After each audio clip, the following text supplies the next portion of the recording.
and welcome to the Beyond Borders podcast, the podcast that explores topics related to international trade. This podcast is brought to you by Buckland. For over 70 years, Buckland has been working to help companies across the world experience global trade in a better way. As a customer-focused company, we provide you with a single source of unmatched customs brokerage, trade managed solutions, freight forwarding, trade technologies, and warehousing and distribution services. I'm your host, Jenny Kaus, Marketing Coordinator at Buckland, and today I am speaking with our special guest, Michelle Snyder. Some of you may recognize Michelle from an earlier episode of this podcast, and we're so happy to have her with us again.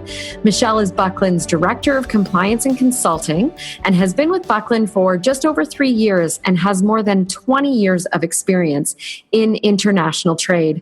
Michelle has a depth of knowledge in customs regulations, trade compliance, supply chain management, and international logistics. And I'm so thankful to have you with us today, Michelle, sharing some of that expertise. So welcome to the podcast. Thanks for having me back, Jenny. On today's podcast, Michelle and I are going to be discussing U.S. duty drawback. It's been a very interesting couple of months in the trade world, and we wanted to take the time to regroup on what constitutes a duty drawback. Today, our focus will be on the U.S. As always, we welcome you to reach out to us if you have any questions about anything related to trade, and of course, about duty drawback as well. You can always send us an email at csagroup@buckland.com. Again, csagroup@buckland.com. On today's podcast, we are going to be looking at what is duty drawback. We're going to be talking about looking for how to identify opportunities, and as well about U.S. duty drawback specifically and how to go about filing for that. So let's start at the beginning. Michelle, what is duty drawback? Yeah, so drawback is just generally a refund of duties, fees, or taxes paid upon entry of certain merchandise that's either been exported or destroyed under customs supervision in an unused state, or is used to further produce a different article that is then subsequently exported or destroyed under customs supervision. Okay, that's great. Thank you for that explanation, Michelle. Mm-hmm. It seems like a great program to assist importers with costs. Why is it that duty drawback is such a hot topic right now? You know, it's funny you say right now. In the U.S., drawback has been a long sought-out program that's been very valuable to the trade, and it's been utilized by importers and exporters dating back to the Tariff Act of 1930, when it was implemented as a measure to promote exporting. Over the years, however, as tariffs have decreased and many of the commodities through various trade initiatives, including trade agreements like NAFTA, like I talked about in my previous podcast, reduced those tariffs, sometimes rendering articles free. Drawbacks became less prevalent. And in part, those alternative trade measures were more appealing and administratively more realistic for companies to pursue as opposed to drawback. Due to the complexity of the existing drawback regulations found under Title 19 the Code of Federal Regulations, Part 191 and 181, which you know is the NAFTA.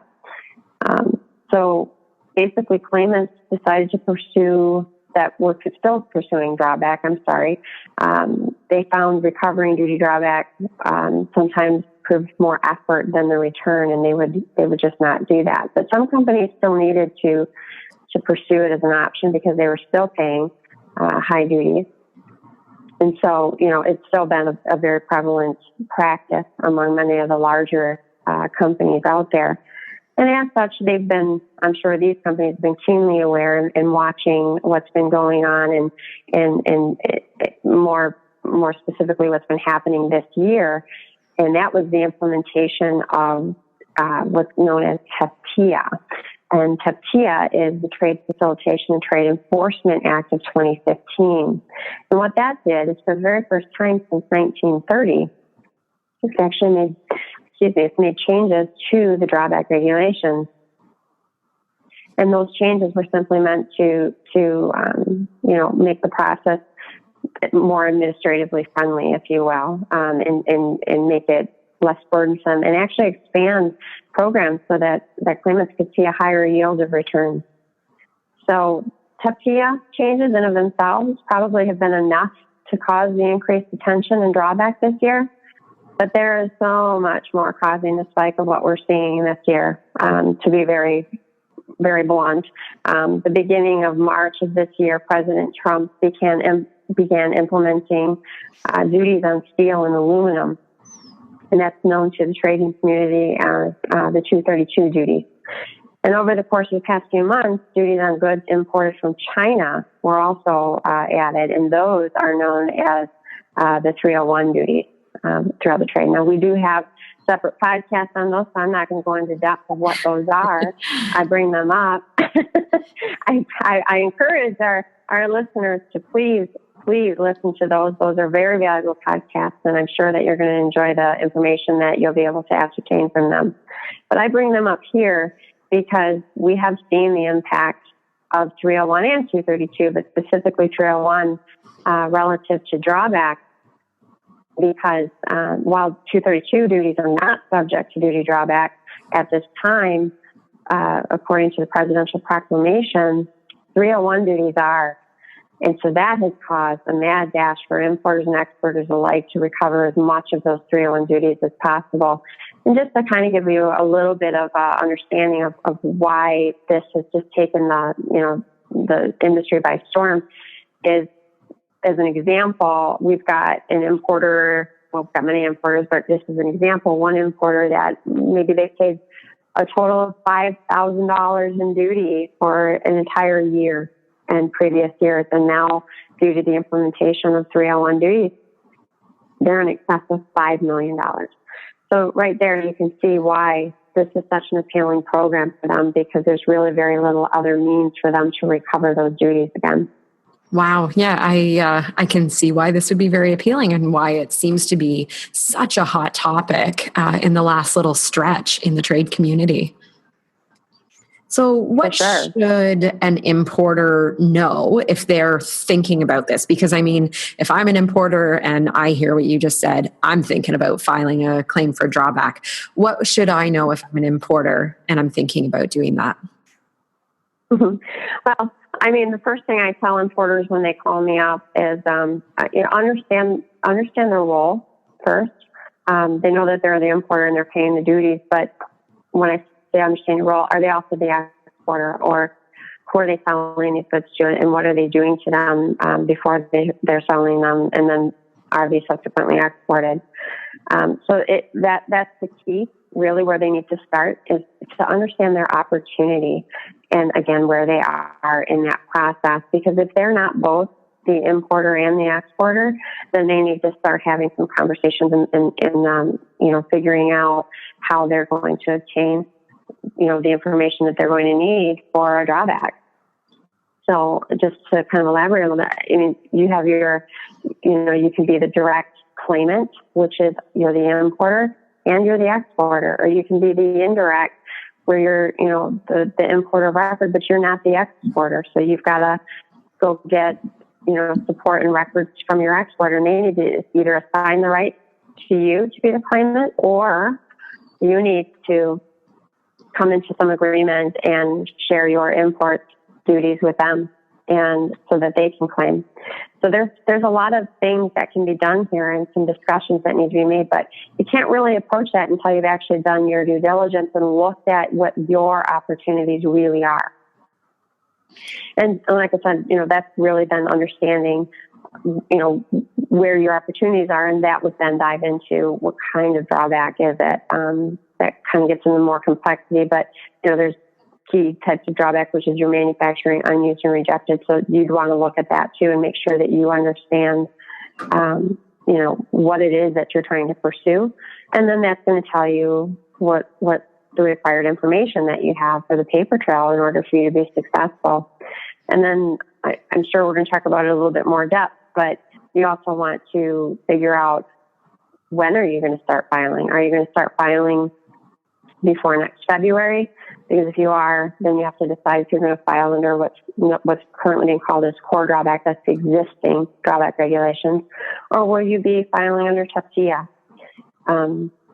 So, and then finally, and I mentioned this in my earlier statement, as to how many importers assess their programs previous to 301, is the potential duty to be recovered worth your investment of time and consultancies, or a commission that you're going to pay out to have these claims filed. With the onset of 301, the likelihood is yes, but if you're not looking at 301, you still have that question. Yeah, for sure. You're definitely going to look at that. So let's go into some depth and talk specifically about the duty drawback. Which duties are eligible for this drawback? Okay. So always, it was the ordinary customs duties based on the tariff code. And then the duties that are for an assist on an apportioned entry. So what I mean by apportioned entry for assist, if you take the assist, the research and development, the tooling costs, things like that, and you apportion that over the life of a purchase order and it's added into the piece price, you can recover that on drawback. But if you do an aggregate entry for assist, you cannot. Okay? You can also recover marking duties. You can recover voluntary tenders. And you can recover 1592D duties, which are the penalties and interest if it's with a voluntary tender. Caveat that. And then the IRS taxes, merchandise processing fees, harbor maintenance fees, and then, like I've been speaking of, the 301 duties, which is those China imports. Right. And just on a very high level, the recovery is 99% of the duties refunded and 100% of taxes. Wow, that is more than I thought. Mm-hmm. Yeah. So we're talking about that and we're saying, generally about 99% are refunded. Are there duties that are not eligible for drawback? Yeah, that would be your anti-dumping and countervailing duties, and then your 232 duties, the steel and aluminum. Oh, okay, so those are not eligible. That's right. Okay. So who can claim drawback? So earlier I mentioned that drawback exists once the goods are imported and duties have been paid, and that the right to claim drawback accrues to an exporter.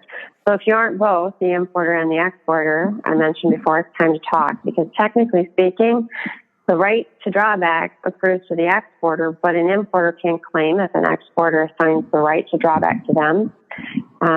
So again, you just need to figure out what that relationship is and if you can be the claimant. I understand that there's different types of drawback as well. I heard you mention that earlier. Could you go into that a bit? Yeah. So there are actually several types of drawback which are authorized under Section 1313, Title 19 under the United States Code. But the main provisions used, and I won't get into all of them, but the main ones are direct identification manufacturing. That's not very common, but it is there for maybe like a chemical company, or I've seen it used in orange juice companies, like for blending, where you have lots that you can trace through and you need to trace those lots through. But it's less common. And then you have substitution manufacturing, which is the most common way of claiming for manufacturing drawback, and that's based on same kind of quality of merchandise, basically. For core drawback, which is the existing, it's based on same kind of quality of merchandise on a part number or SKU level. Under Teftia, that's going to be based on tariff to the 8th. And I'll explain that a little bit more a little bit later, but just so you understand the same kind of quality. The rejected merchandise, we kind of talked about that a little bit before, but it's for example, a bumper is imported and damaged. If it's imported and damaged and you don't want it, you can return it right away, and then you can file a claim on that, and that would be considered a rejected merchandise claim. Okay. It is a provision you could use. And then there's the substitution unused merchandise. That's very common for the unused provisions, and that's where the goods are commercially interchangeable. And it doesn't have to be the same product, but it has to meet the same basic factors, which is basically government and industry standards and value. An interesting note on that is, that exists in core and under Teftia, but you used to have to, under core, or currently under core, you had to meet those requirements and make sure that you could meet those requirements when substituting on SKUs. But under the tariffs, if you can, you're going to be matching on a tariff to 8. The idea behind the simplification for Teftia was that that rule has been met, that it'll be commercially interchangeable based on the 8-digit tariff. So that was a very interesting change. And then there's the direct identification on used merchandise. And that's, for the best example I can give you there, you imported a vehicle and you exported the same vehicle, and you're going to use the VIN number or a serial number to directly identify the import to the export. Okay, that's great. So what constitutes a U.S. drawback claim? Well, I mean, as I mentioned, constitutes a drawback claim when import has been made and duty paid and subsequently exported, whether it be unused or manufactured into a new and different article, and then exported or destroyed under customs supervision. Perhaps what you might be actually asking is, how do you file for a drawback claim? Okay, so there's 3 ways that you can do it in today's current environment. And I say that because we're in an interim phase with Teftia. So we can still file under the current provisions, which I mentioned before are current, they're referred to as core. So you'll hear me say core drawback. That's the existing drawback regulations under 191. Okay. And you can still file claims with Customs Border Protection manually, if you choose, up until February 23rd of next year. And the paperwork that would be required, you can find within the regulations, and we can also post material on our website so you can see some references there. And you can file those manual claims in the 4 drawback centers, and those centers are in New York, the Newark port, Chicago, San Francisco, and Houston. And then the 2 more common ways to file for drawback are through ACE, and you can file core through ACE. That's the existing drawback again. So you can file your claims through ACE, and those are actually being processed right now and can be paid. And you can use your existing applications. If you are currently filing drawback or have an existing drawback program, you can use your existing applications and rulings, and you can continue filing through ACE and have your claims processed and even have a chance of being paid before next February. And then you can still file Teftia drawback, and they will accept Teftia drawback claims through ACE, but they're not processing them for payment because, frankly, they have to wait for the regulations to be finalized before they can actually complete a claim and pay it. So those are being accepted, but not basically approved and paid. They're not processing them to do anything more than just accepting them. So those are the main ways that you can file a drawback claim today. That's great. You mentioned Teftia. Would you be able to go into depth on that a little bit? Yeah, a little bit. So again, it's the Trade Facilitation and Trade Enforcement Act of 2015, and it was signed by President Obama on February 24th, 2016. The legislation called for new regulations to be finalized for implementation by February 24th, 2018, and it was implemented into ACE. The problem is that the regulations were not published on time. They were late. They've actually just recently been published for comment period, and we are in comment period. So CBP has issued them effective August 2nd, and they are in comment period through September 17th.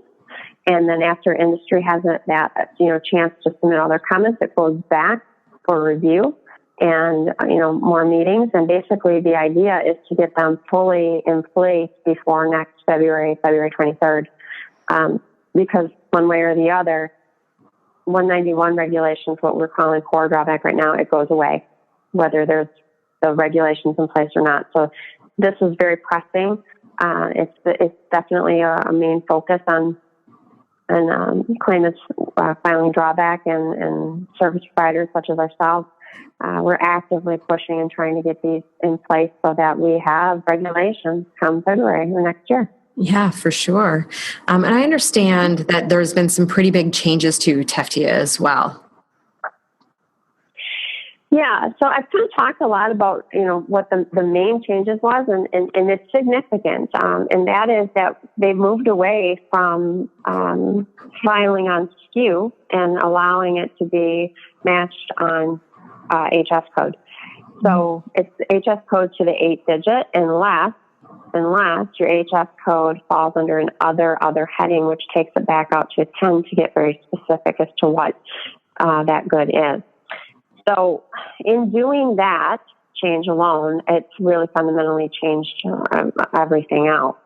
The other main changes that have occurred from that is the calculation method. So as you can imagine now, if you're matching on the tariff as opposed to SKU, you might have different variances in values, and you've got, articles that are commercially interchangeable. They do meet the same kind of quality and commercially interchangeable, but you've got a broader range potentially of where those values could fall in. So what they did now is they have figured out the calculation to be a lesser of two. Now, this is not the same type of lesser of two that you would see with a NAFTA claim for same condition under the NAFTA regulations for drawback, but this is really pointing to looking across that universe of the imports that you're looking to designate, and you're taking an average, a per unit average, and designating that across for your claims. Okay, that makes sense. Yeah. So those are probably the most significant. There's many little idiosyncrasies going on in there, and again, I wouldn't really want to venture to talk too much detail about it until those final regs are published, because there's definitely some back and forth stuff. I would imagine. So when filing a claim for drawback, what sort of documentation is required? Well, I mean, from a high level for your import documentation is pretty much your import entry packet. So you've got your entry summary, your CF 7501, your commercial invoice, your packing list. But on top of that, you're also going to want to probably have on record your purchase order, because remember, the value, it means something. You have to have things within a reasonable range for how it's valued. So you want to be able to show that, how it was priced and that it matches that. So you've got your purchase order, your 7501, your commercial invoice, your packing list. You also want to show receipt records. So you want to evidence receipt into inventory should you be asked by customs to do so. And you also need probably proof of payment to the vendor. If it's a manufacturing claim, you're going to have to produce a bill of material. For core drawback, you only have to produce it if asked by customs in a desk review or something of that nature. For Teftia, you're going to have to submit that with the claim. So that's another big change, actually, that you're going to actually be submitting that bill of material with the claim, or the lines that you're designating from that bill of material with the claim to be more specific. Okay. And then the export documentation, you're also going to want to show the purchase order, withdrawal from inventory, bills of lading, commercial invoice, packing list, proof of payment to the customer. So those are like the key criteria that you're going to need for applications if you haven't set up any yet. These are the types of records that you should be keeping in the ordinary course of business. You shouldn't be required, especially under Teftia, but you shouldn't be required to do anything more than you normally do in your course of business. But if you're going to be able to prove and support a claim, you should have these basic criteria in place, whether that be through electronic means or paper or both. And that's great advice across the board in any situation, is to ensure all your paperwork is there. I will also mention we are going to link on our website. If you go to our website on the podcast page and you navigate to the page for this episode, which you'll see, the U.S. Duty Drawback episode, I'm going to put some helpful links in there that will take you to some different documents that talk about Teftia, and you'll be able to read a bit more. So please visit the Buckland website for some helpful. We'll have a show notes section there where we can reference some of the things that we've been speaking about today. And I, kind of as we wrap this up a little bit, if someone's listening to this and they're curious about U.S. duty drawback for their business, what should they do? What can Buckland do to help? Reach out, call me. ask me any questions you have. I'm very happy to answer and help any way I can. Call us. That's great. Thank you so much. And I do welcome people to reach out to CSA Group at Buckland.com. So CSA Group at Buckland.com if you have any questions. Michelle, thank you so much for taking the time to talk to me today about Duty Drawback. Thank you for having me, Jenny. It's always fun. That's the Beyond Borders podcast for today. Thank you so much for listening. And thank you again to our guest, Michelle, for joining us and for sharing your expertise. If you're looking for resources related to international trade, please check out Buckland.com and click on Learning for downloadable resources ranging from Incoterms reference charts, tips for avoiding border delays, things to keep in mind when choosing a broker, and more.